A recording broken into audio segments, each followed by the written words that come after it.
Good evening. Good evening to all. Respected Chief WDC representative Dr. Usha, our speaker Dr. Anu Vijayan, and dear WDC members, and all of those who are attending this webinar. Good evening to all. നമ്മുടെ WDCയുടെ ഇന്നത്തെ webinar ഇപ്പം നമ്മളൊരു മണിക്കൂറത്തേക്ക് schedule ചെയ്തിട്ടുണ്ട്. ഇപ്പം എന്താ പറയുന്നത്, almost 20 above participants ഉണ്ട്. അവരെ എല്ലാം ഞാൻ ഒറ്റ വാക്കിൽ നമ്മുടെ ചീഫ് ഗസ്റ്റിനെ ഉൾപ്പെടെ ഞാൻ വെൽക്കം ചെയ്യുന്നു. പിന്നെ ഇന്ന് നമ്മുടെ ചീഫ് ഗസ്റ്റ് നമ്മുടെ സ്പീക്കർ എന്ന് പറയുന്നത് നമ്മുടെ തന്നെ ഓരോൺ ഡോക്ടർ അനു ആണ്. ഞാൻ ഡോക്ടറെ കുറിച്ച് എല്ലാവർക്കും അനു ഡോക്ടറെ അറിയാം, എന്നാലും ആസ് പെർ പ്രോട്ടോകോൾ ഞാനൊരു ചെറിയൊരു ഇൻട്രൊഡക്ഷൻ തരാം. Dr. Anu Vijayan, she did her BDS from Government Dental College, Calicut, the year 2003. She completed her MDS in Oral Medicine and Radiology from Rajiv Gandhi University of Health Sciences in the year 2014 with first rank and a gold medal. Immediately after her PG, she joined into academics, and she's having experience teaching as teaching faculty at Al-Azhar Dental College and Government Dental College, Alapi. Presently, she is associate professor at Mar Basilius Dental College, Kodamangalam, the Department of Oral and Maxillofacial Surgery. She is an expertise in reporting CBCT images. She has received best paper awards at various national conferences. Also, she has many publications to credit in national and international journals. Recently, she completed her fellowship in temporomandibular disorders, orofacial pain, and dental sleep medicine from Roseman University, USA, in the year 2023. Dr. Anu Vijayan is currently the bulletin editor of the MALANADU Dental Journal. With this, I briefly introduce before you all Dr. Anu Vijayan, today's speaker. Over to you, Doctor. Thank you, Doctor. Good evening, one and all. First of all, let me thank Dr. Usha and Dr. Ferule for inviting me as a speaker in this platform, because this is my home idea branch. So it's my pleasure to give a lecture here. And I'm so glad that when Usha called me, she told, I know, sleep ne kurichuru talk kodukamo nu choichappo I was so glad, because ഞാനിപ്പം doctor പറഞ്ഞ പോലെ I just completed my fellowship in sleep medicine. So I'm humbled to share my knowledge, what I acquired during my fellowship.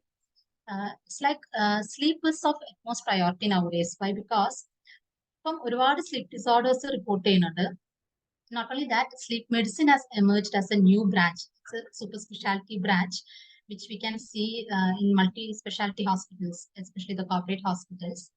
And with proud, I say that there is a emerging branch in dentistry also, a dental sleep medicine, wherein dentists have a specific role in identifying the sleep disorders, and they can help to manage certain sleep breathing disorders with help of the oral appliances and certain surgical procedures.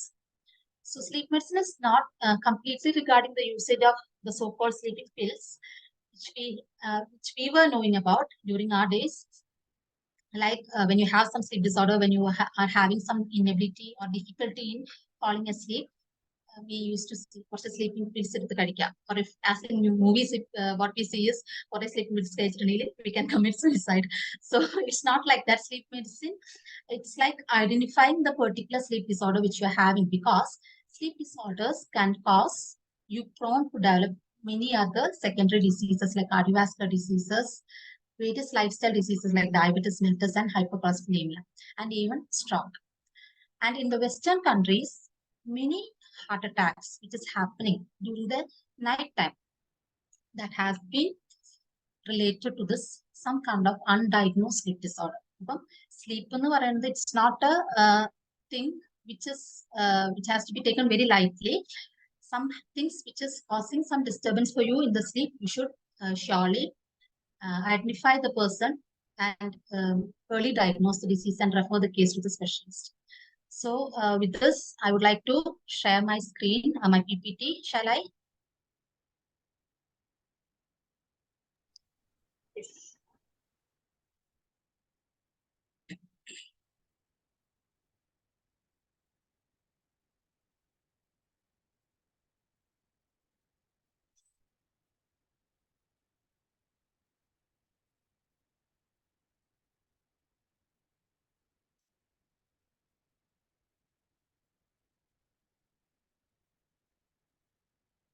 Is it visible? Yes, sir. Okay. So today I have given the title Sleep for your physical and mental well-being. So sleep has an important role in our physical well-being as well as a mental health. So what is sleep? We all sleep during night hours, right? It is a condition of the body and the mind that typically occurs and recurs for several hours every night. And what is happening during the sleep? We are undergoing several stages of sleep in which our body is relatively becoming inactive. All the systems in our body is getting inactive, especially the postural muscles of the body, the nervous system, and our consciousness is practically suspended. So sleep is a golden chain that ties the body and health together. So I would like to start saying that not only human beings, but all the animals in this world sleep. And in this slide, I have added pictures of different mammals and animals. So you can see the big cat, the small cat is sleeping. Everyone needs sleep because a body needs some kind of refreshment. You can see the child is sleeping in a standing position. So that means that it is not always necessary we need to lie down for a proper sleep. Sleep happens always to refresh your mind, to regain the health of your body. And if you note, in this middle section, I have added the picture of a dolphin and a penguin. Those are mammals. Anybody can say some peculiarity regarding the sleep pattern of this dolphin and penguins? Anyone can unmute and say? Eyes are open. Yeah. So these mammals, the peculiarity of the sleep pattern is that they keep one of their eye open during sleeping. So if their right eye is closed, the left side of the brain is working and the other way around. So it is a nature's defensive mechanism for protecting themselves from the enemies. So that is one interesting peculiar feature of these kind of mammals. So I would like to say that it doesn't mean that you have to sleep with your eyes closed. I'm not meaning about the human beings, but it is different for different type of mammals and the animals in the whole world. So human beings, we sleep for around 1/3 of our whole lifetime. And sleep doesn't mean that you have to sleep only during the night time. You can take power naps also during the daytime. These power naps for a time less than 30 minutes. It won't take you a deep sleep, but it will refresh your mind and the body. And I guess all of you know this person is Kumbhakarna from the epic Ramayana. And what was his sleep peculiarity? He used to sleep continuously for 6 months, right? And then one day he used to wake up, he will fill his tummy, and again he'll go back to sleep again for the 6 months. So this is another pattern of sleep. But what happened to him finally? He was killed in the war, but he was not killed. He died deprived of his sleep. He was compelled by his brother Ravana to be awake for continuously 9 days to fight against Rama. So, because his body couldn't accommodate to this lack of sleep, he succumbed to death. So that means our body requires a particular amount of sleep for our mental as well as physical well-being. So why we need sleep? So in the first picture, I have added few things like sleep, you will look better, you will feel better, you will behave better, you will perform better, and you will think better. That means almost all the system of our body, including the brain, is being affected by the sleep. The sleep will improve your appearance, your physical appearance, your skin appearance will be looking fresh if you sleep properly. Your emotions will be controlled by your sleep. Your behavior is controlled by your sleep. Your performance during the daytime and the coming days is controlled by the sleep, the quality and the quantity of sleep you attain during the night time. And your thinking capacity, your memory is being controlled by your sleep. So, sleep allows your body and mind to get recharged. It helps the body to remain healthy and stay away from many diseases. It restores and repairs the brain system. It helps in the metabolism of every cell in your brain. It assists in the physical growth. During sleep, we have the release of growth hormones. So these growth hormones are important not only during childhood, but also in the adulthood for the repairing and metabolism of the cells and the tissues. So physical growth and brain development is attained in children as well as in adults during sleep. And lack of sleep can impair the ability to concentrate, think clearly, and process memories. So in the topmost picture, you can see the person who is well rested, very glad, pleasant in appearance, and the person who is deprived of sleep, looking grumpy and irritated. So this slide, I have put two pictures. The first picture is showing why the brain needs sleep, and the bottom one is showing why your body needs sleep. So the first point which is written is detox. Detox means the removal of the waste materials which is being accumulated in the brain cells. So what happens during sleep is that your neurons get shrinked during the sleep time, which will increase the membrane space between the neurons, and through that increased membrane space, the waste material collected is being removed. So the cells are getting detoxified in your brain. Now the second point written is memory. Researchers have found that they have conducted several sleep studies in mice, and they found that a mice who is given a 1 hour training and followed by a sleep has good performance rather than a mice who was given 3 hours of training but who was deprived of sleep. That means your performance is being affected by the quality of the sleep rather than the amount of things you learn during the daytime. And sleep always elevates your mood. It helps you to be in a pleasant and happy situation always. And yes, if your brain is not detoxified, always in a toxic situation, it will get easily fatigued. And researchers have found that 1 in 5 car accidents are caused by these sleep deprived drivers.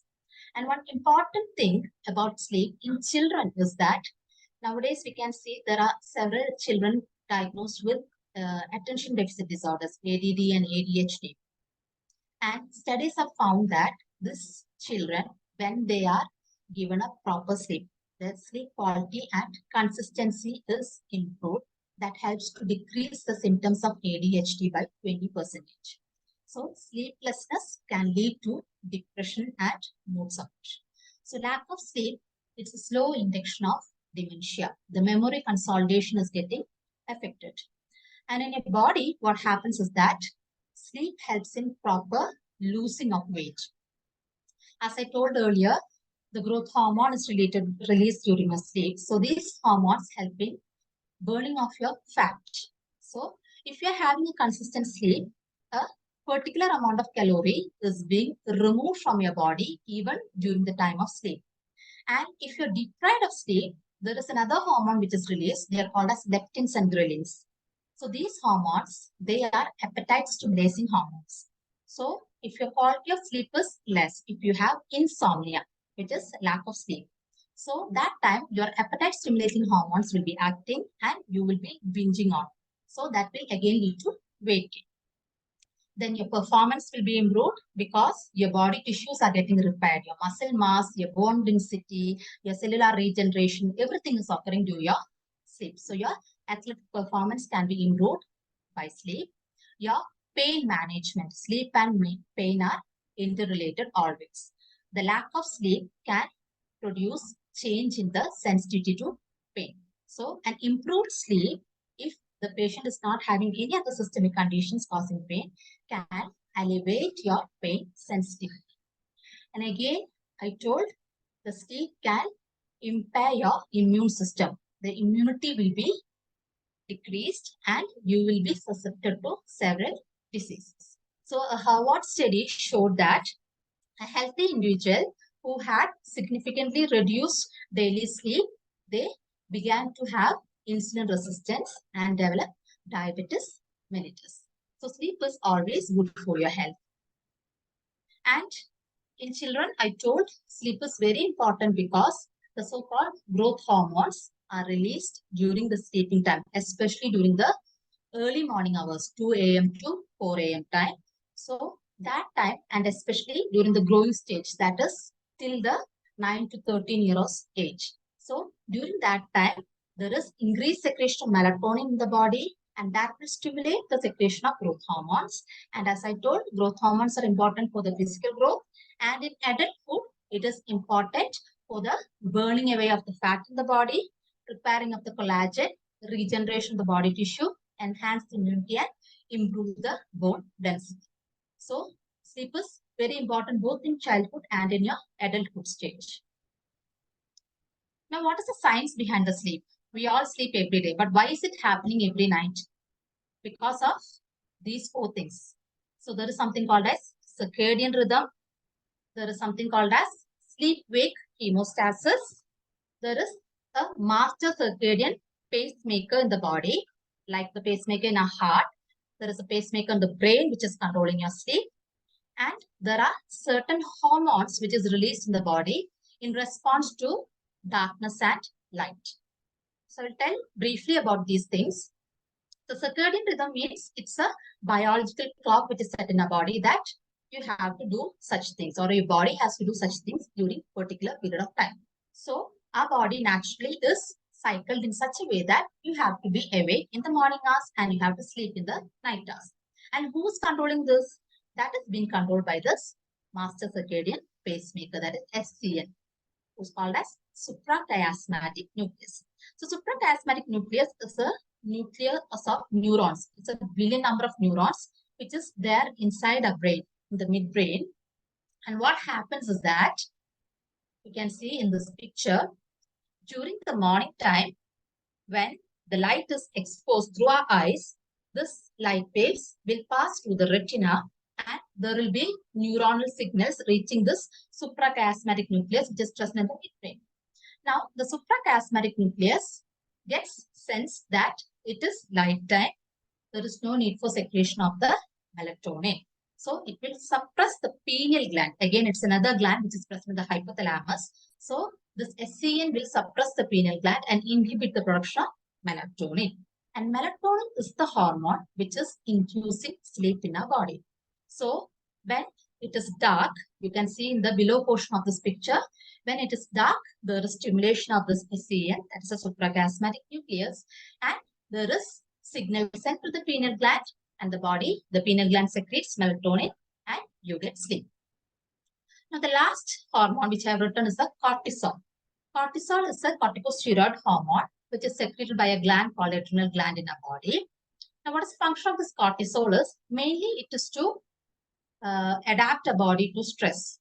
And the secondary function of the cortisol is to keep us always awake, alert, and fresh. So during the morning hours, what is happening in our body is the melatonin level, hormone which is stimulating the sleep, gets decreased and the level of the cortisol increases. So as it has become day, as the day progresses, the level of the cortisol increases in the body and the melatonin decreases in the body. Again, I can show another picture explaining this very simply. So this is the circadian cycle. So you can see in the circadian cycle, when it is night time, there is start of melatonin secretion. And as the night progresses, what is happening in our body? The first definition of the sleep. As the night is progressing, the movements, the systems of a body is getting slower and slower in action. Your nervous system is suspended, your bowel movements are suspended, your blood pressure is getting low, your body temperature is getting low. So everything is going into your calm and quiet position. It's not working as in the morning time. Your muscles are getting relaxed, except 4 muscles. The main muscle which is not relaxing is your diaphragm muscle because you have to breathe during the night time. Then you can see as the day comes, the melatonin secretion stops and all your movements increases and the cortisol level is increasing. So you are going into better coordination and you have a increased reaction speed. Your BP is increasing, your body temperature is increasing, and again the cycle continues throughout the day. And what is happening to cortisol? Cortisol is increasing as the day progresses. So around 9 a.m., after you waking up, around 9 a.m., your cortisol level starts peaking up in your body. and it peaks up to maximum during the late evening time, and slowly as you're going to sleep, when the melatonin secretion is increasing, the cortisol level decreases in the body and peaks down during the early morning hours. So these are the 4 things which is controlling your sleep: your melatonin level, your cortisol level, and the suprachiasmatic nucleus and the sleep-wake hemostasis. So if there is any alteration occurring in any of these things, that can lead to sleep disorders, and those are called as central mediated sleep disorders. There are some other causes also for sleep disorder. I'll be discussing that soon. Now let's see what are the stages of sleep. Now you go to your bed, you hit your bed.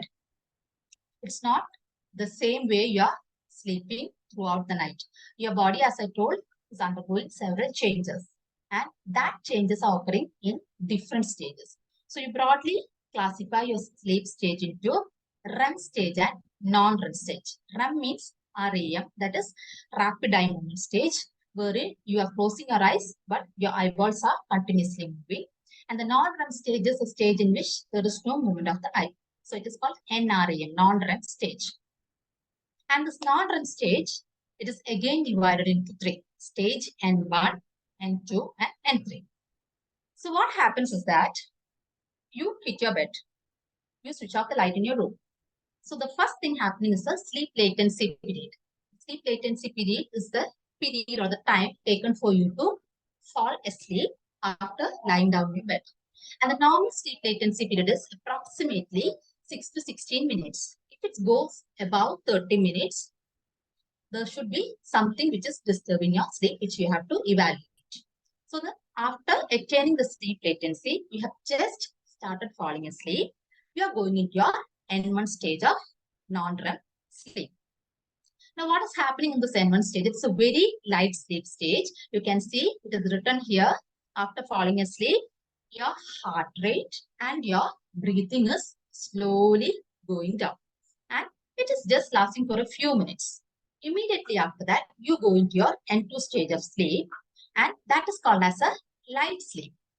So in the light sleep, again, your heart rate and the breathing slowly falls down. Again, you don't have any eye movements in the stage. Your body temperatures also, the core body temperatures going down, your body is becoming cold, and your brain produces certain signals called as sleep spindles. That is not important. And this stage lasts for about 25 minutes. Now, after this, we are going into the N3 stage. And N3 stage is a deep sleep stage. That is also called as a restorative sleep. You cannot wake up easily a person from the stage of sleep, your N3 stage. So he is in the deep sleep. Your heartbeat and breathing rate is in their utmost slow pace. Body is completely relaxed except your 4 muscles: diaphragmatic muscle, that's a muscle of respiration; your muscles of ear, that is a stapedius muscle; muscles of the fingertips; and your eye muscles, because you are having the eye movement. So these 4 muscles are not getting relaxed, except that all your coastal muscles are relaxed. And what is happening during the N3 stages? There is tissue repair, growth, and cell regeneration. So that is why this N3 stage is important. Your body repair is happening during this stage, and strengthening of the immune system also happens during this stage. Now, after N3, you will jump into this REM stage. REM stage, rapid eye movement. Your eyeballs are continuously moving. And this is a stage which I love because we dream in this stage. Your eye movements become very rapid. The emotions are controlled in this stage. You get your emotional memories consolidated in this stage. The other thing, your memories related to your learning was consolidated. Whereas in REM stage, your emotional memories are getting consolidated. Whatever there is in your subconscious mind is getting consolidated, popping up as your dreams. Again, what happens here is your breathing and your heart rate is increasing. In all other stages, it was decreasing. Whereas in this stage, this is shooting up. It is increasing. All your muscles are paralyzed. And your brain activity is also increased. And all these stages together makes one sleep cycle. So N1, N2, and N3 together makes one sleep cycle. N3 and REM together makes one sleep cycle. And one sleep cycle will last for around 90 to 110 minutes. Okay. Now, I told initial stage is very slow. Next is 25 minutes. Entry stage is for 10 to 15 minutes. And then you have your REM stage. So, a single night sleep consists of 4 to 5 cycles of this non-REM and the REM sleep. And as the cycle progresses during the night, the length of the REM sleep increases. So, your brain activity is consolidated or repairing happens during this N3 and the REM sleep. So, having this N3 and REM sleep is very important for the physical and mental well-being. What happens during sleep disorders is that this deep stage sleep and the REM sleep gets compromised. You will have only this N1 and N2 stage sleep. If you are having subclinical depression, what happens is after sleep latency, that is after switching off the light, you immediately hit this REM sleep. Your sleep latency time will be very slow and immediately you start dreaming. That means there is some kind of subclinical depression which has to be evaluated. Okay. Now again, this is showing the sleep cycle, and here again in this picture it is describing the function of each stage. So in the stage 3 stage, as I told, there is memory, retention and recall. Whatever you have learned is being saved as a document. Like you save a Word document in your computer, it is served as a document in your brain. That is a deep stage.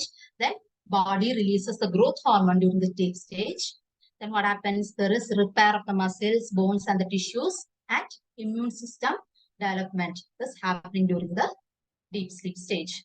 And during the REM stage, again, there is memory consolidation, particularly of emotional memories.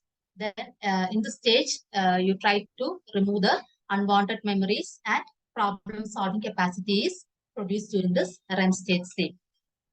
And the clinical significance of these stages is, for dentists, this bruxism. Bruxism means grinding of the teeth. Bruxism is type of movement disorder which is happening during a sleep, and bruxism occurs during the N2 stage of sleep. So, if you're suspecting bruxism, you can refer a patient for a sleep study and confirm whether the patient is having bruxism. If you cannot diagnose from your clinical findings and patient is not revealing the bruxism habits. And again, the sleep latency is very important because, as I told, if you have a decreased sleep latency, that can be a clinical symptom of subclinical depression.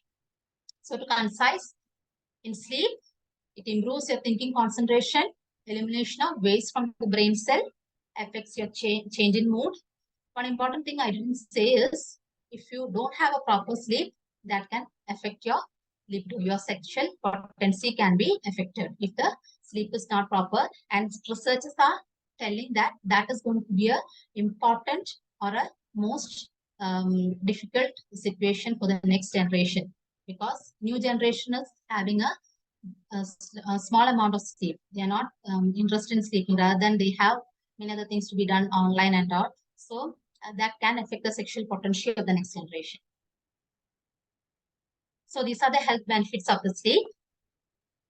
So sleep promotes metabolic, cardiovascular and the immune system health. So sleep is always good.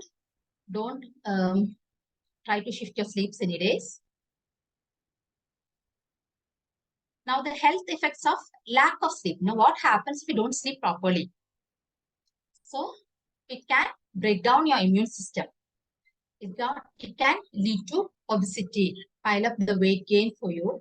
It can affect your memory. Your logical thinking process can be affected. Your skin appearance, the skin will appear pale and dry. There will be development of oxidant stresses which can lead to cancerous stages. Increased anxiety and depression. Your mood will be affected.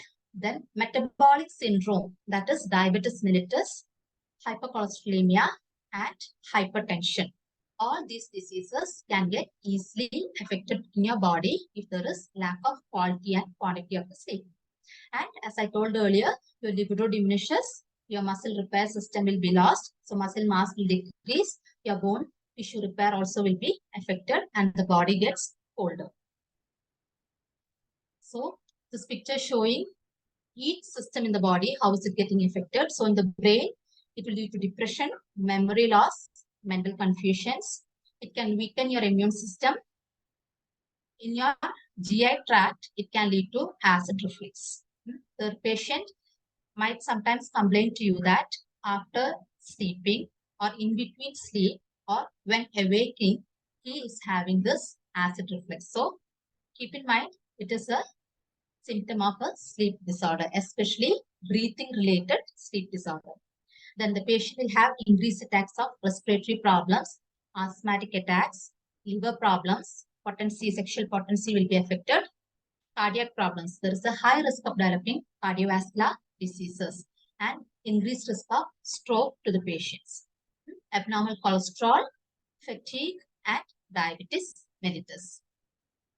So in short term, it can affect you by excessive daytime sleepiness. You will be always feeling fatigued. You will be yawning continuously and you will be irritated. You will be in a grumpy mood. And in long term, it is going to, as I told, affect your metabolism. You will have high blood pressure, diabetes mellitus, insulin resistance, hypercholesterolemia, loss of libido, and your immune system will be totally broken down. So sleep is just as crucial to good health as nutrition and exercise. You spend time for exercise, you search things to improve your nutrition. It's like that only. Sleep is also very important for a good health. Now, these are the causes for poor sleep. Causes are innumerous, only few which can be added. I have added in the slide. So, the first thing, the topmost, it is caffeine intake in the late evening. So, what happens with caffeine? When you're having a coffee, you have the content called as caffeine. The caffeine is going and attaching to certain receptors called adenosine in the brain. Now, these adenosine receptors are essential or important for releasing the neurotransmitter called adenosine. And adenosine is causing sleep in our body. So, if you are having an exam time, you take a big mug of coffee because you want to stay awake. That's why what is happening? The adenosine is getting blocked. So, if you are taking caffeine in the evening time, always try to have it approximately 4 to 6 hours before your bedtime because caffeine takes around 6 hours for metabolism. The lack of physical activity. If you are not doing a proper aerobic exercise, it can affect your sleep quality. Aerobic exercises can induce a deep respiratory sleep. So, in some people who have a sleep problem, you can try some aerobic exercises which can improve the quality of your sleep. And increasing work demand and the stress. That is the present scenario in the world where everyone is running around with stress. So what is happening in the stress? Your hypothalamic axis is getting stimulated. There is increased secretion of the cortisol, which was there behind the signs of sleep. So when cortisol is increased in the body, you are awake, you are alert, and you cannot sleep properly. Now, certain medications can induce sleep disturbances. The common medications are the ones which we see commonly in almost all persons above 50 years of age, that is the antihypertensive tablets, the alpha blockers and the beta blockers. They can disrupt the quality of the sleep. They can give you nightmares that can spoil your respiratory sleep.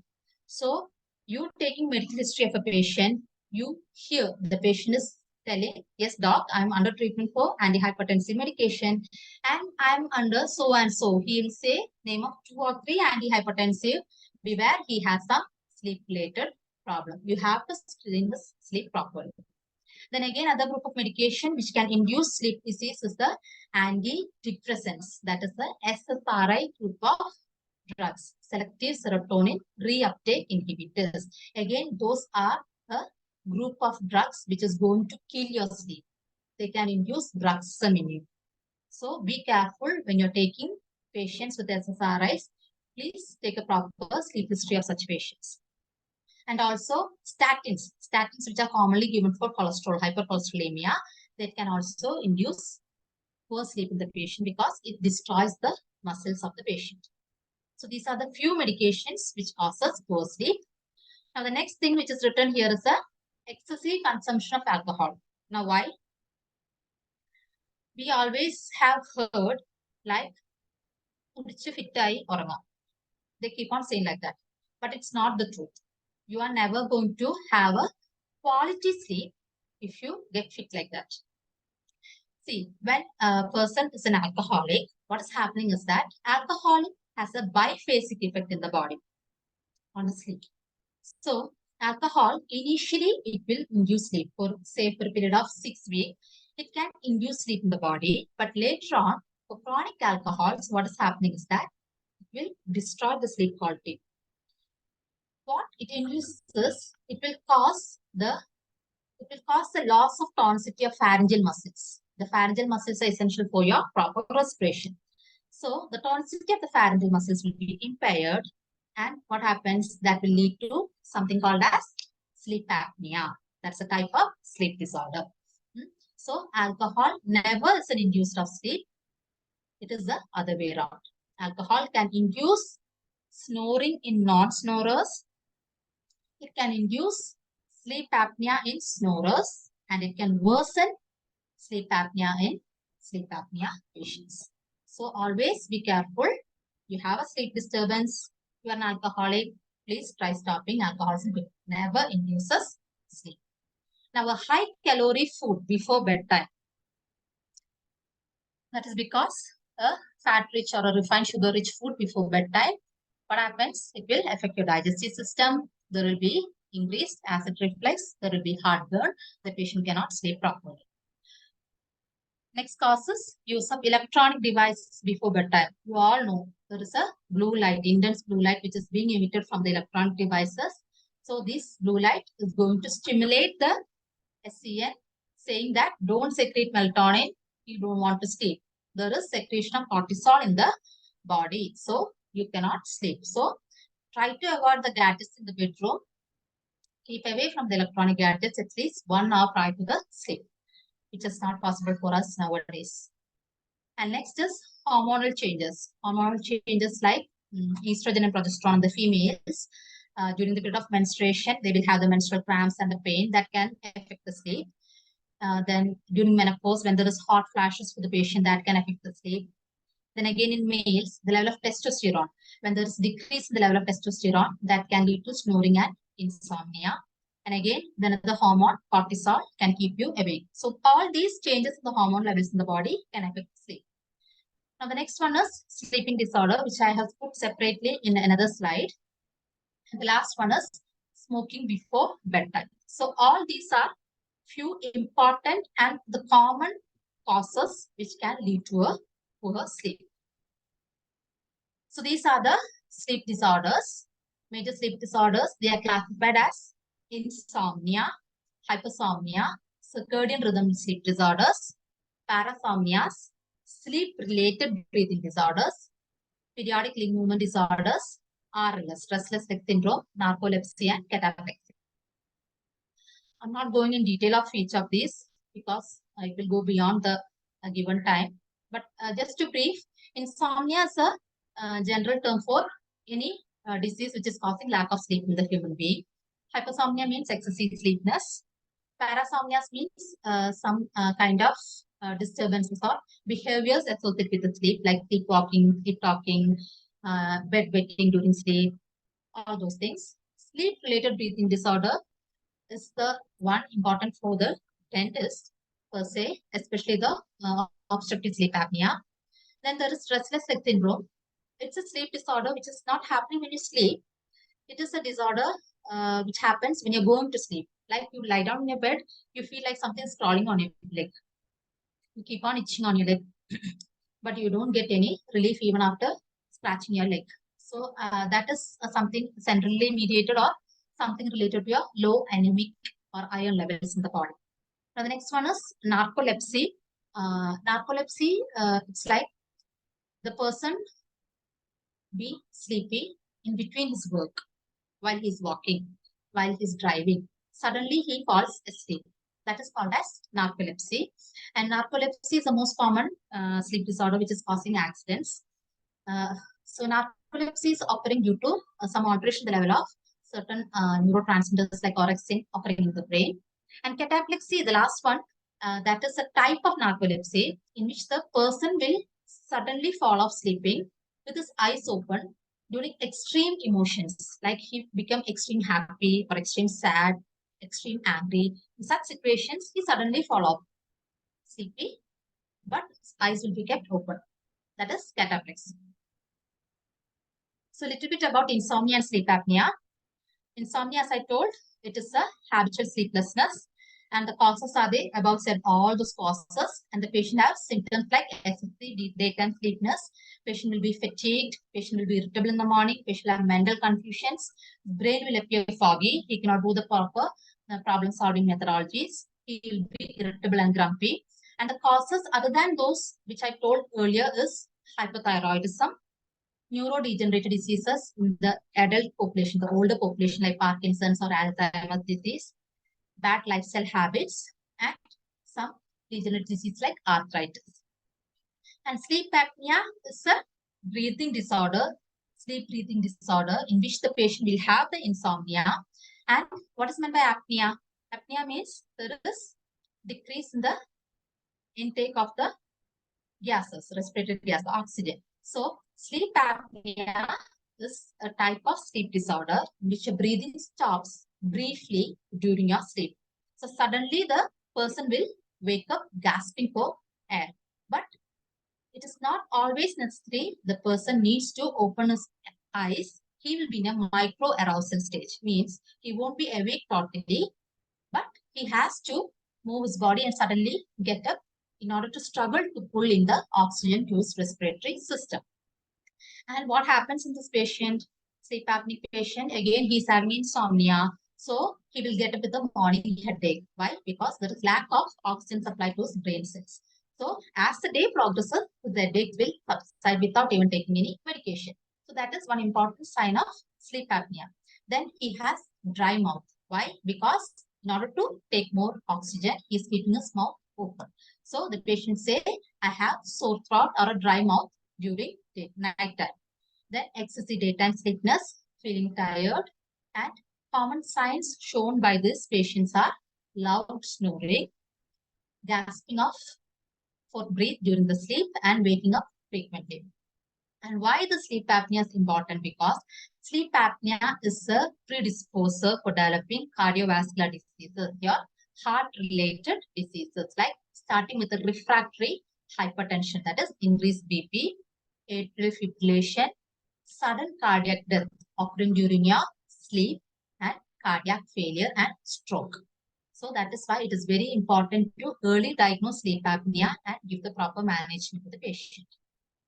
And how we are going to manage the patient? It can be either medical management or surgical management, and you can start the management with lifestyle modifications also. So that is about sleep apnea. And hypersomnia, as I told, it is increase in the sleeping habit, like the person will sleep for more than 10 hours continuously. He won't be getting up in between this 10 hours. So if you classify hypersomnic patient, you will get a sleep history pattern, like he says, I would get up only after minimum 10 hours of sleep.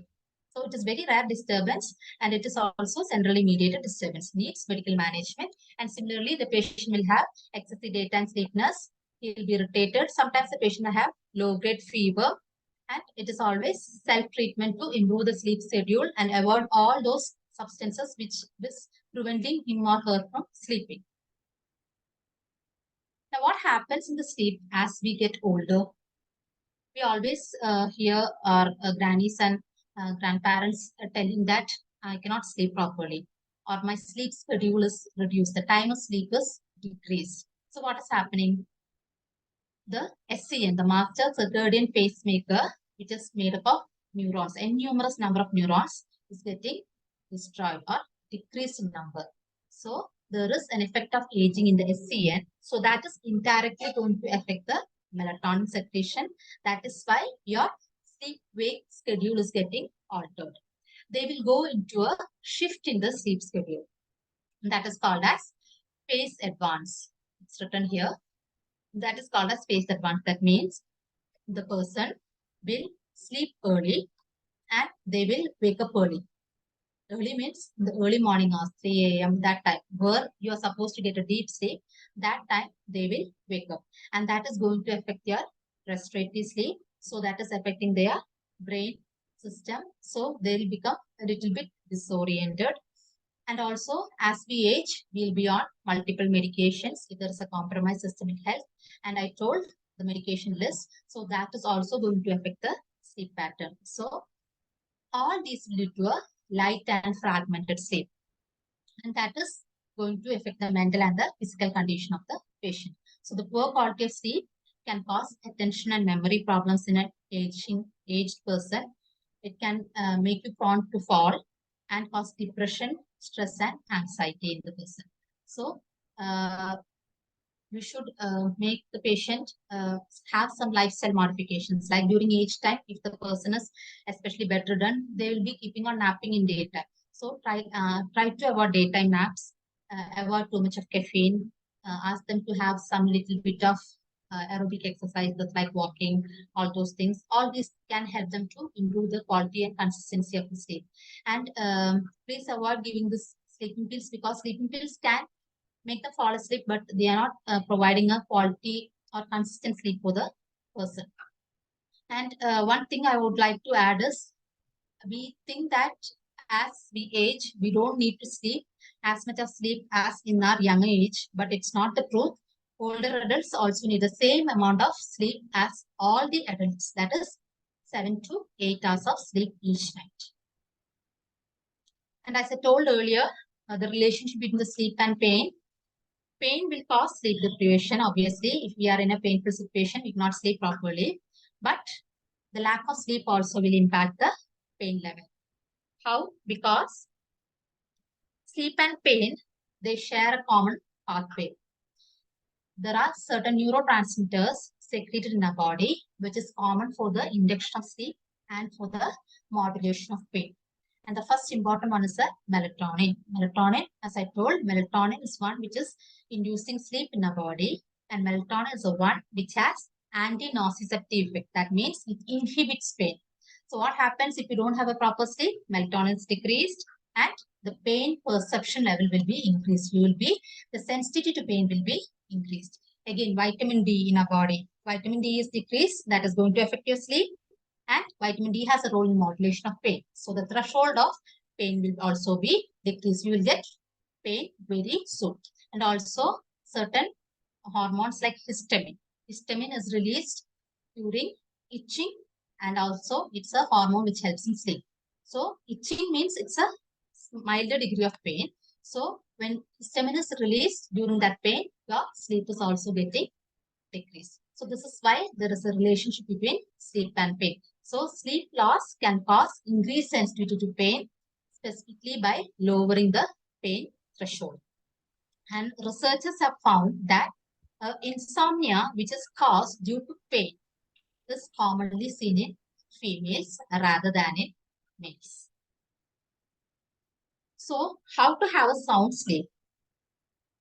Avoid all the causative factors. So that is a lifestyle modification which we can do to promote or induce ourselves to a good, healthy sleep. So always try to follow a regular sleep schedule. Always go to bed on a particular time. Say at 10 o'clock. Every day, go to your bed at 10 o'clock itself. Waking up at a particular time. Maintain that sleep schedule. Avoid napping in the late afternoon or the evening time, because as I told, if you are going to a deep stage of sleep, more than 20 minutes of nap, that is going to affect your sleep in the night time. So a power nap of less than 20 minutes always keep you refreshed and energetic in the daytime, but not a longer duration of nap. Then develop a bedtime routine, you can read books, you can listen to some calm music, you can put some good lights in your room, which is making you go sleep. So like that, you can develop a bedtime routine, take a warm showers. All those help to fall you sleep fast. Try not to watch electronic gadgets before going to your bed. Keep your bedroom at a comfortable temperature. Exercise regularly, especially aerobic exercises. Avoid eating large calorie-rich meals close to bedtime. Stay away from coffee late in the daytime, minimum 6 hours prior to your bedtime. Alcohol, don't help you to sleep, and try to reduce stress, not with the help of the sleeping pills, by doing some kind of exercises, meditation, yoga, all which can improve your mental stress condition.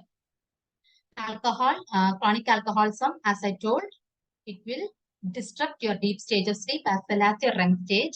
So what happens, you will only have the N1 and N2 stage of stage, and that is surely making you age fast.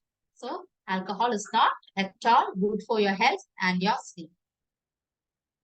So this is something which I got from Google searching 478 breathing technique. It said that inhale for 4 counts, hold the breath for 7 counts, and exhale to the 8 counts. So that's kind of meditation where you're concentrating on your breath, and that helps to balance your mind, body, reduce the stress, anxiety, and helps you to fall asleep faster. And these are some yoga postures, which was again available from the Google. It is said that these are the best yoga postures to help you sleep better. And yes, we should use of technology to sleep. In this first picture, you can see the smart devices, your smart watches, your mobile phone, your smartphones. All these are coming now with sleep tracking devices. Means they have some kind of apps which helps to monitor your sleep duration, the quality of the sleep you have achieved during the night time, the phase of the sleep you had been through, like how many times you moved or how many times you woke up. All those phases will be recorded. Then it records the environmental factors, like what was the condition of the environment in your room when you're going to sleep. Again, it will record the lifestyle factors, like how much amount of food you took before sleeping, what was the condition of the water intake before sleeping. So all these can be monitored with help of this technology sleep tracking devices in your smartphones and smartwatches. So you can make use of these things also to modify your sleep pattern.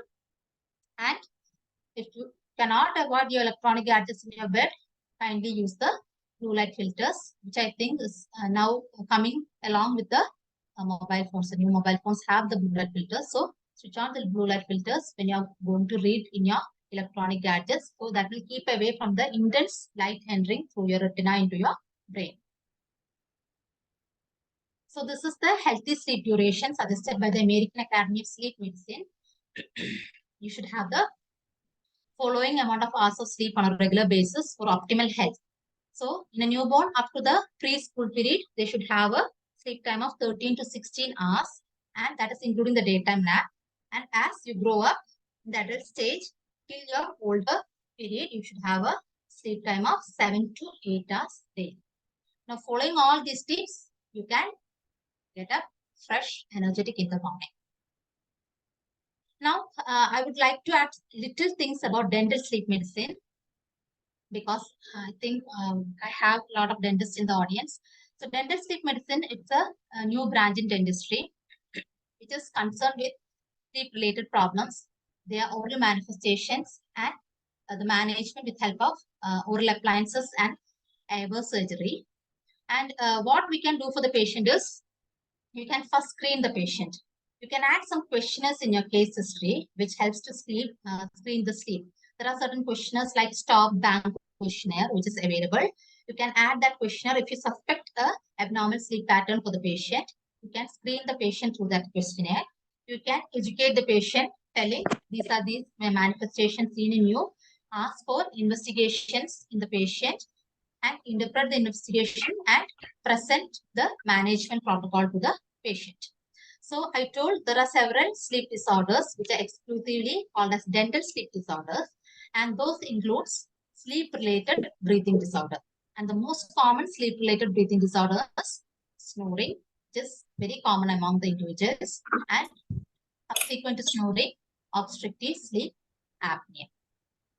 Then the next dental sleep disorder is orofacial pain, which involves pain in the tooth subsequent to bruxism.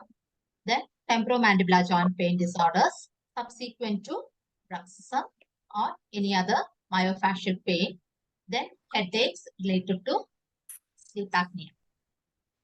Then you have oral moistening disorders like dry mouth and excessive salivation seen commonly in sleep apnea patient, GERD.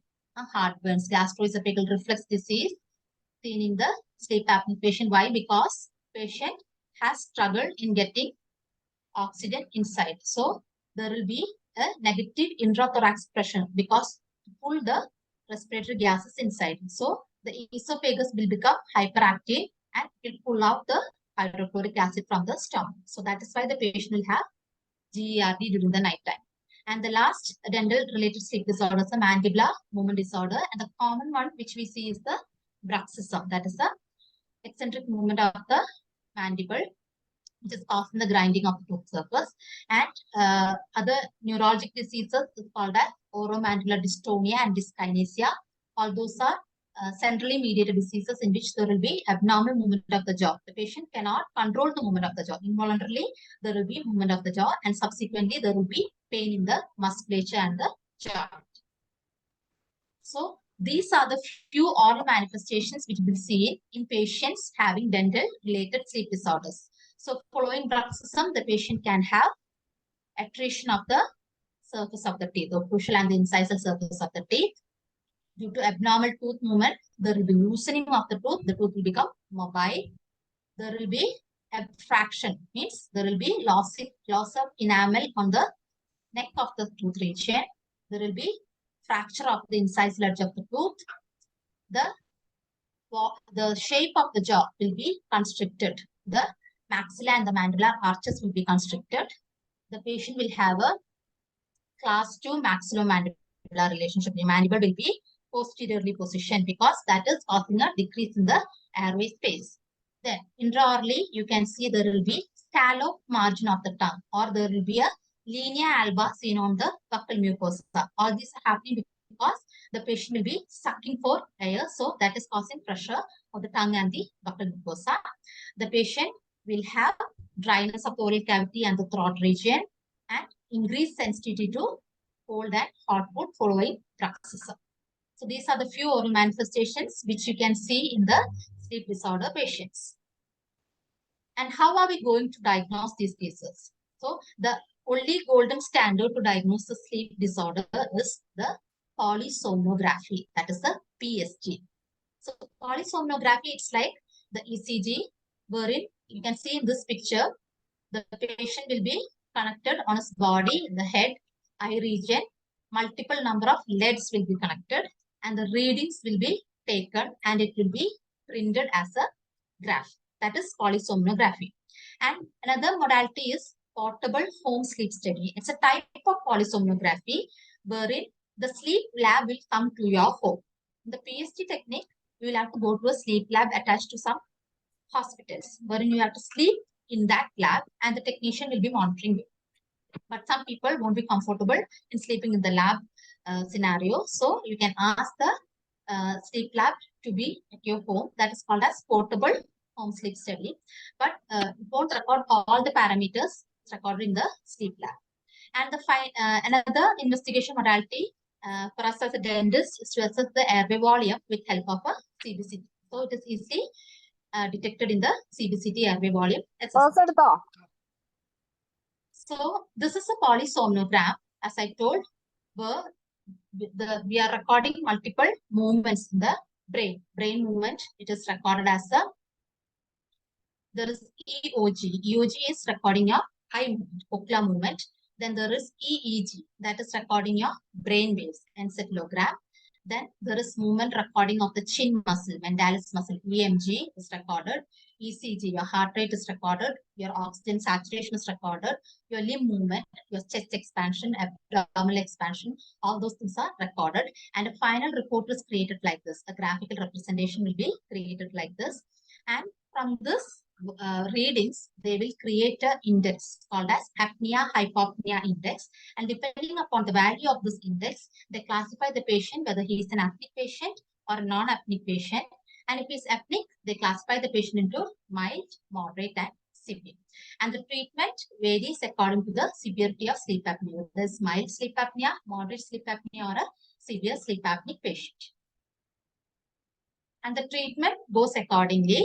So the first treatment for any sleep disorder is lifestyle modification, which we had told earlier. Then following that, in a sleep apneic patient, the golden standard of treatment is CPAP, that is continuous positive airway pressure. So you are giving a mask for the patient and you are putting pressure over the airway to induce supply of the respiratory gases into the respiratory system. And the next modality is appliance therapy, which we dentists can provide, and surgical interventions in the upper respiratory tract also we can do. So this is a picture of a CPAP. So you can see this is a facial mask which is kept over the nasal and the oral region, and this is attached to a machine wherein there will be buttons controlling the oxygen saturation and the pressure value, and patient has to sleep with this machine, this non-rebreathable mask over his facial region, face region. So it is not very comfortable for everyone to go with the CPAP treatment. So if the patient is coming under mild and moderate OSA, and if the patient cannot tolerate the CPAP machine, he can come to a dentist and we can help him with the help of a oral appliances. So the mechanism of action of oral appliances is that we are moving this mandible forward. So what is happening when we are moving the mandible forward? Indirectly, we are opening the airway. Otherwise, when the patient is sleeping, all your muscles are getting relaxed, your mandible is pushed backward, your tongue is pushed backward. So that is causing a congestion in your respiratory volume or the airway. Path of airway is getting blocked. So we move this mandible forward and indirectly the tongue also. So we are opening the airway volume and helping the person to easily respire. So these are different appliances which are available for the sleep apnea patients, which are provided by the dentist. These are called as mandibular advancement devices, MADs. So you can see there is a maxillary component and the mandibular component, and both of them are attached together with the help of certain screws or gauges. And here is another type wherein we attach with elastic bandages. So you can change the hook of the bandage and adjust the reposition accordingly. So there are certain gauge gauges available. Help of that, we can record how much of mandibular advancement is required for the patient, and we adjust this or we titrate this screws, and a key will be available. So we are not supposed to give the key to the patient, keep the key by the dentist, and we can do the adjustment, the mandibular advancement, how much the patient needs, and evaluate the patient weekly, initial time, then 3 weeks, 1 month, like that. And these are another oral appliances which is not very commonly used and not very comfortable to the patient. They are called as tongue stabilizing devices. So here it's a silicone kind of flexible material which is positioned with the tongue kept inside, so that it's a suction material. So it pulls the tongue outside, and you can see after using this, this is the blocked airway volume due to positioning or falling back of the tongue, and you keep the device, this airway space is getting opened. That is tongue stabilizing devices. And the so-called surgical procedures involved mandibular osteotomy. They reposition the mandible forward by genioglossus advancement. Adenoid tonsillectomy, that is important for children. If you see a child with sleep apnea, never go for a CPAP. Always evaluate the adenoids in the tonsils. The most common response for sleep apnea in children is adenoid enlargements of the tonsil enlargements. So the preferred modality of management is adenoid tonsillectomy. Never CPAP, because this positive pressure over the face will impair the growth of maxilla and the mandible. So the growth will be hampered. So always preferred modality of management for sleep apnea in children is tonsillectomy or adenoidectomy. And another commonly done surgical procedures, UPPP, that is uvuloplasty, paletopharyngoplasty. Portion of uvula, palate, and the pharynx is removed, and a gateway is created for entry of the air into the respiratory tract. So these are the surgical modalities. There are other modalities also like hypoglossal nerve stimulation, genioglossus activation. All those are available. So sleep is a investment of your energy. You need to have a effective tomorrow. Sleep is always before your head. And there are several sleep myths, and I have quoted few here. It's like the common ones which we hear is your brain is inactive during sleep. hope you people now know that your brain is not inactive. Your brain is active. It is rejuvenating, refreshing, and remodulating during a sleep. So sleep is very important for your mental health. Then the second myth is you can train yourself to need less sleep. Not possible. You always have to have a proper sleep schedule. Daytime naps are pointless and waste of time. No, you should have a power nap during the daytime to rejuvenate or energize yourself for the rest of the day. You need less sleep when you're older. Not at all. You always need a sleep of 7 to 8 hours, even when you get old. You can catch up on the sleep on weekend. No, you should have a regular sleeping habit. And watching TV helps to fall asleep. No, we always listen more to the TV. Melatonin secretion decreases and sleep is hampered. And rest other sleepings are snoring. It's okay. It's okay to snore. No. Snoring is common among people, but you have to evaluate whether you have sleep apnea related to snoring. So you have to get screened with your dentist for snoring if you have a loud snoring habit. Alcohol never induces sleep. Oversleeping is good. No, oversleeping is not at all a good idea because what happens in oversleeping?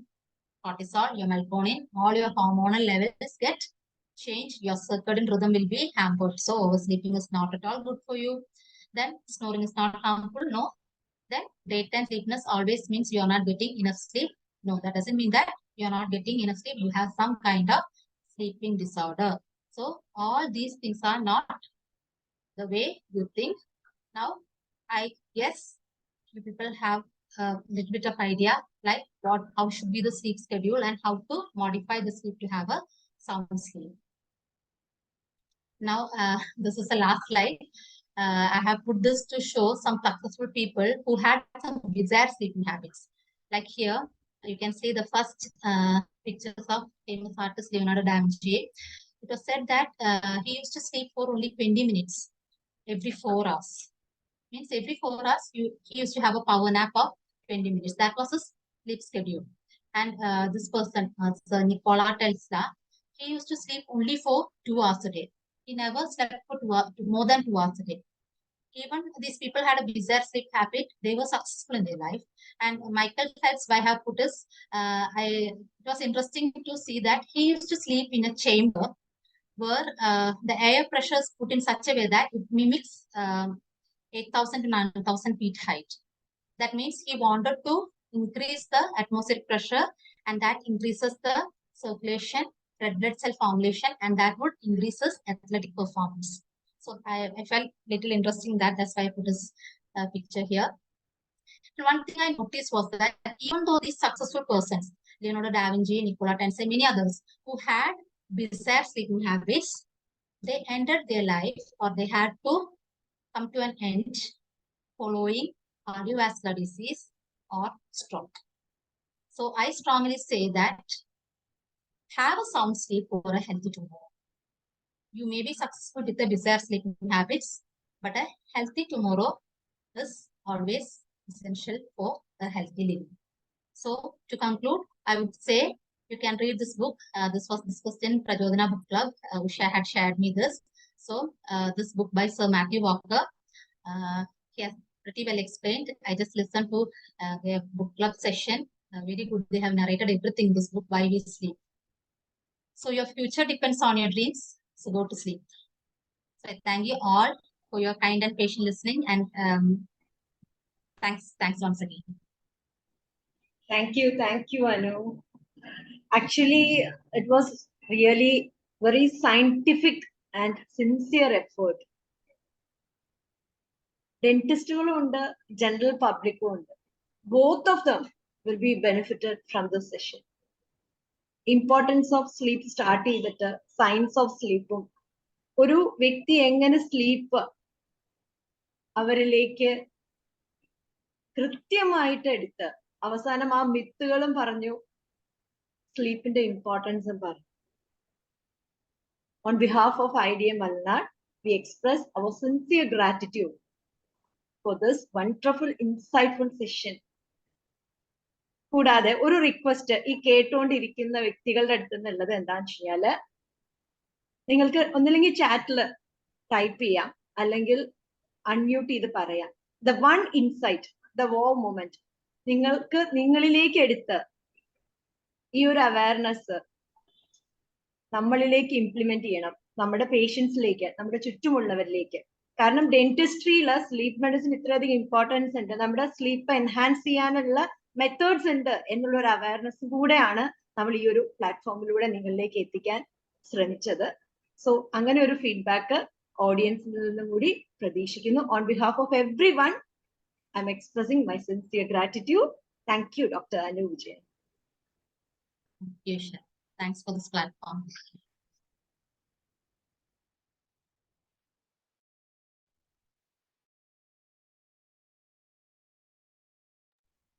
Any questions from anyone? Doctor അനുവിനോട് എല്ലാവർക്കും സംശയം ചോദിക്കാൻ, കൂടുതൽ ഉറക്കമുള്ളവരും കുറവ് ഉറക്കമുള്ളവരും ഒക്കെ.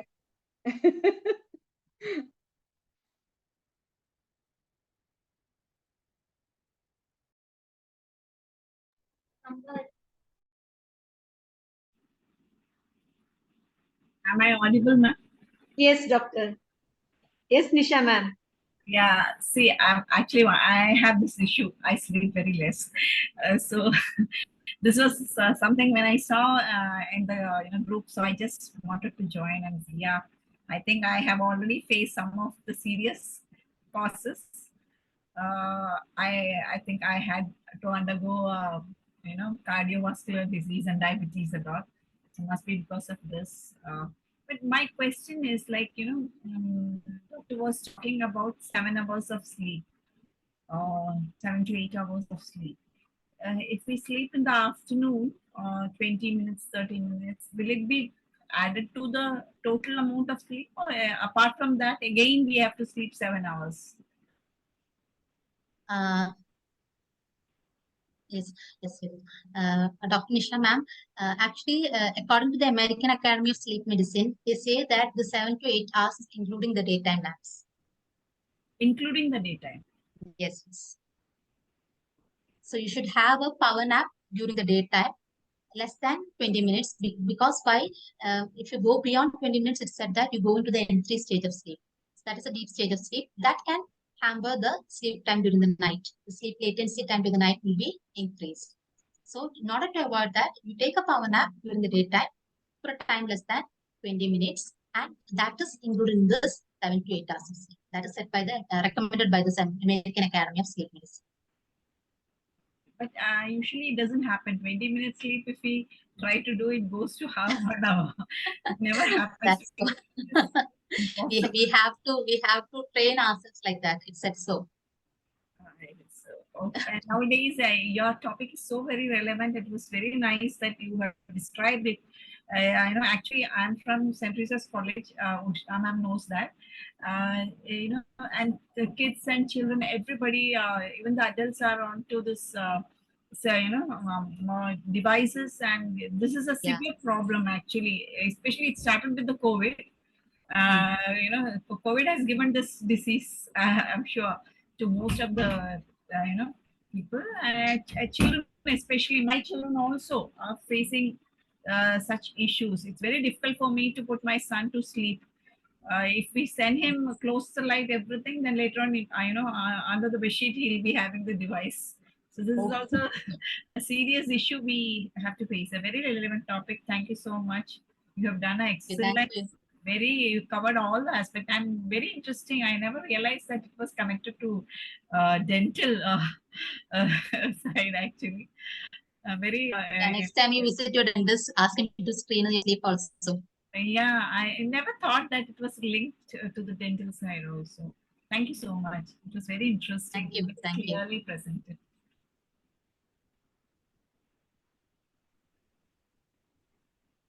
Anu ma'am, audible ആണോ? Yes. Anu മാം പറഞ്ഞ sleep apnea എന്നൊരു ഡിസോർഡർ എനിക്ക് പലതവണ അനുഭവപ്പെട്ടിട്ടുണ്ട്. അതിങ്ങനെ ഒരു ഡിസോർഡർ ആണെന്നുള്ളത് എനിക്ക് ഇന്നാണ് പിടികിട്ടിയത്.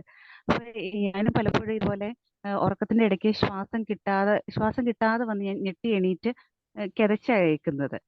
അപ്പൊ എന്റെ ഇങ്ങനെ മൂക്കിൽ ഇങ്ങനെ ഗ്രോത്ത് ഉണ്ട്. അപ്പൊ അതാണോ ഇതിന്റെ പ്രോബ്ലം? അത് എന്തെങ്കിലും അനാറ്റമിക്കൽ ഒബ്സ്ട്രക്ഷൻസ് ഉണ്ടെങ്കിൽ അത് സ്ലീപ്പ് ആപ്നിയ കോസ് ചെയ്യാം.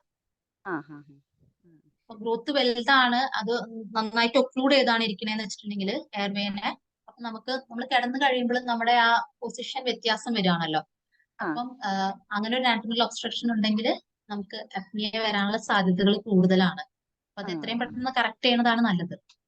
സർജിക്കൽ റിമൂവൽ തന്നെയാണോ? സർജിക്കൽ റിമൂവൽ ആയിരിക്കും ഏറ്റവും നല്ലത്. പിന്നെ നമ്മൾ നേസൽ ഡയലേറ്റേഴ്സ് എന്നൊക്കെ പറഞ്ഞ ഡിവൈസസ് അവൈലബിൾ ആണ്. അതായത് ഒരു ക്ലിപ്പ് പോലെ ഇങ്ങനെ വെച്ചിട്ട് ഈ നേസൽ കാവിറ്റി എൻലാർജ് ചെയ്യാനായിട്ടുള്ള. പക്ഷെ നല്ല വലിയ ഒബ്സ്ട്രക്ഷൻ ആണെങ്കിൽ അങ്ങനത്തെ നേസൽ ഡയലേറ്റേഴ്സിന് ഹെൽപ്പ് ചെയ്യണമെന്ന് നിർബന്ധമില്ല. അങ്ങനെയൊക്കെ ആണെങ്കിൽ ശരിക്കും ഒരു പൾമനോളജിസ്റ്റിനെ ഒന്ന് കണ്ട് ഒരു ഒപ്പീനിയൻ എടുത്തിട്ട് അതിന് വേണ്ട ട്രീറ്റ്മെന്റ് ചെയ്യാണ് നല്ലത് എപ്പോഴും. കാരണം വെച്ചുകൊണ്ടിരിക്കുന്നത് ഒരിക്കലും നല്ലതല്ല. സ്ലീപ്പ് അപ്നിയ ഭയങ്കര ഡേഞ്ചറസ് ആയിട്ടുള്ള ഡിസീസ് ആണ്. നമ്മൾ അറിയില്ല എന്താ സംഭവിക്കണേന്നുള്ളത്. അതുകൊണ്ട് എനിക്ക് രാത്രി ആകുമ്പോഴത്തേക്ക് ഉറങ്ങാറാകുമ്പോഴത്തേക്ക് എനിക്ക് ഭയങ്കര ടെൻഷനാണ്. ഇന്ന് നമുക്ക് ആ ഞെട്ടി എണീക്കുമ്പോഴത്തെ ആ ഒരു ഫീലിംഗ് ഇല്ല, നമുക്ക് യാതൊരുവിധ ഒട്ടും എയർ ഇല്ലാത്ത ഒരു അവസ്ഥയിലാണ് ഞെട്ടി എണീക്കും നമ്മള്. അപ്പോൾ ഉറങ്ങാറാകുന്ന ആ ഒരു ടൈം ആകുമ്പോഴത്തേക്കും ചെസ്റ്റിനകത്തൊക്കെ ഭയങ്കര ഭാരം പോലെ, വെയിറ്റ് പോലെ ഒരു ടെൻഷൻ കാരണം. രാവിലെ എഴുന്നേൽക്കുമ്പോൾ ഹെഡ് ഏക്ക് ഉണ്ടാവാറുണ്ട്. ഹെഡ് ഏക്കോട് കൂടിയാണ് എഴുന്നേൽക്കാറ് രാവിലെ? ഇല്ല, പിന്നെ ആ ഒരു ഞെട്ടി എണീറ്റ് കഴിയുമ്പോഴത്തേക്കും പിന്നെ അങ്ങ് ഉറക്കുമ്പോൾ ഒരു 2 മണിയോടുകൂടിയൊക്കെയാണ് ഏക്കുന്നത്. പലതവണയായി ഇപ്പം, കണ്ടിന്യൂസ് എല്ലാ പ്രാവശ്യം ഇല്ല, പലതവണ ഇപ്പം. ചെയ്യാവുന്ന ഒരു കാര്യം എന്ന് പറഞ്ഞിട്ടുണ്ടെങ്കിൽ ഞാൻ പറഞ്ഞ പോലെ ആ സ്ലീപ്പ് സ്റ്റഡി ചെയ്യാം. നമുക്ക് പോളിസോംനോഗ്രാഫ് എന്ന് പറഞ്ഞ സ്ലീപ്പ് സ്റ്റഡി ചെയ്യാം. അപ്പൊ അതിനകത്ത് ആ ഗ്രാഫിനകത്ത് കാണാം നമുക്ക് സ്ലീപ്പ് ആപ്നിയ ഉണ്ടെങ്കിൽ അതിനകത്ത് ഇന്റർപ്രറ്റ് ചെയ്യാൻ പറ്റും. ഒരു ഓപ്ഷൻ അതാണ്. അല്ലാന്നുണ്ടെങ്കിൽ U seek help of A pulmonologist. കാരണം നേസൽ കാവിറ്റി ആയതുകൊണ്ടാണ് ഞാൻ പറഞ്ഞത് കേട്ടോ. ഈ സ്ലീപ്പ് സ്റ്റഡി അപ്പൊ നമുക്ക് അതെങ്ങനെ ചെയ്യാം ഗ്രാഫ് വെച്ചിട്ട്?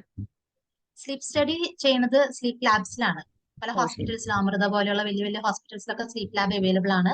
അവിടെ പോയിട്ട് സ്ലീപ്പ് സ്റ്റഡി ചെയ്തിട്ട് ദേ ഗിവ് ദ റിപ്പോർട്ട്. ലൈക്ക് നമ്മൾ ECG എടുത്ത് കഴിഞ്ഞിട്ട് നമുക്ക് റിപ്പോർട്ട് കിട്ടുമല്ലോ, അതുപോലെ there will be a printed report from where you can read the report and find out what is there. അത് കഴിഞ്ഞിട്ട് you can go to consult the concerned doctor. അല്ലാന്നുണ്ടെങ്കിൽ you can consult the doctor first and he will advise what has to be done. എന്നിട്ട് അങ്ങനെയും treatment മുന്നോട്ട് കൊണ്ടുപോകും. അപ്പൊ ഇങ്ങനെ sleep സ്റ്റഡിക്ക് പോകുമ്പോൾ എനിക്ക് എന്നുമില്ല ഈ പ്രോബ്ലം, എന്നുമില്ല, ഇടയ്ക്കിടയ്ക്കാണ്. ഈ ഉറക്കത്തിൽ നിന്ന് എഴുന്നേക്കണം എന്ന് പറയുന്നത് തന്നെയാണ് സ്ലീപ്പ് അപ്നിയന്റെ ഒരു സിംറ്റം. അപ്പൊ അതെന്തോന്ന് കൺഫേം ചെയ്യാനായിട്ട് സ്ലീപ്പ് സ്റ്റഡി മാത്രമേ ഉള്ളൂ സൊല്യൂഷൻ. ഓ ശരി ശരി. Okay ma'am, thank you.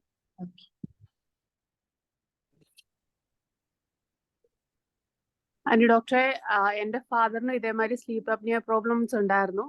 അത് കഴിഞ്ഞിട്ട് സ്ലീപ്പ് സ്റ്റഡി നടത്തി ഈ പറഞ്ഞമാതിരി CPAP മറ്റേ മെഷീന്റെ കാര്യമൊക്കെ പറഞ്ഞു. അത് യൂസ് ചെയ്യാൻ അത്ര ഈസി അല്ല എന്ന് പറഞ്ഞിട്ട് അതിപ്പോ വീട്ടിലിരിക്കുക. അത് സൈഡിലിരിക്കുക. നമുക്ക് ശരിക്കും ഉറങ്ങുമ്പോ അറിയാം നല്ല സ്നോറിങ് ആളാണ്. പെട്ടെന്ന് സ്റ്റോപ്പ് ചെയ്യും. കുറച്ചു നേരത്തേക്ക് സൗണ്ട് ഒന്നും പിന്നെ കേൾക്കില്ല. നമ്മൾ പോയിട്ട് വിളിക്കും അച്ഛനെ. അപ്പോ ഞെട്ടി എണീക്കും. എണീറ്റ് കഴിയുമ്പോ ആ സമയത്ത് ശ്വാസം എടുക്കുന്നില്ല, നമുക്ക് അറിയാതെ. അപ്പം ഞാൻ പറഞ്ഞു, എന്റെ സിസ്റ്റർ ഒരു പൾമനോളജിസ്റ്റ് ആണ്. അപ്പൊ പുള്ളിക്കാരി തന്നെയാണ് ഇതൊക്കെ കൊടുത്തതും വെച്ചതും ഒക്കെ. പക്ഷെ യൂസ് ചെയ്യാൻ ബുദ്ധിമുട്ടാന്ന് പറഞ്ഞിട്ട് മാറ്റി വെക്കുക. ഇതിലൊരു ഡെന്റൽ ട്രീറ്റ്മെന്റ് ഓപ്ഷൻ ഉണ്ട് എന്നുള്ളത് ഞാൻ ശരിക്കും ഇപ്പോഴാണ് അറിയുന്നത്. ആക്ച്വലി ഞാൻ ഈ ലാബിലൊക്കെ പലതിലും കണ്ടിട്ടുണ്ടെങ്കിലും ഇത് യൂസ് ചെയ്യാൻ നമ്മുടെ ഇടയിൽ ഇത്ര ഈസി ആയിട്ട് യൂസ് ചെയ്യാൻ പറ്റുന്ന ഒരു സാധനമാണെങ്കിൽ നമുക്കൊന്ന് ട്രൈ ചെയ്യാവുന്ന കാര്യങ്ങളേ ഉള്ളൂ. നമുക്ക് ചെയ്യാവുന്ന കാര്യമേ ഉള്ളൂ. എത്ര മാൻഡിബുലർ റീപൊസിഷൻ വേണമെന്നുള്ളത് നോക്കിയിട്ട് നമുക്ക് ചെയ്യാവുന്ന കാര്യമേ ഉള്ളൂ. ഓക്കെ. പിന്നെ അതുപോലെ ഈ സ്ലീപ്പ് സ്റ്റഡിയുടെ കാര്യം പറഞ്ഞാൽ അത് ഹോസ്പിറ്റലിൽ പോയിട്ട് ചെയ്യണ, അവര് വീട്ടിൽ വന്നും ചെയ്തു കൊടുക്കുന്ന ഒത്തിരി ഓപ്ഷൻസ് ഉണ്ട്. അതെ.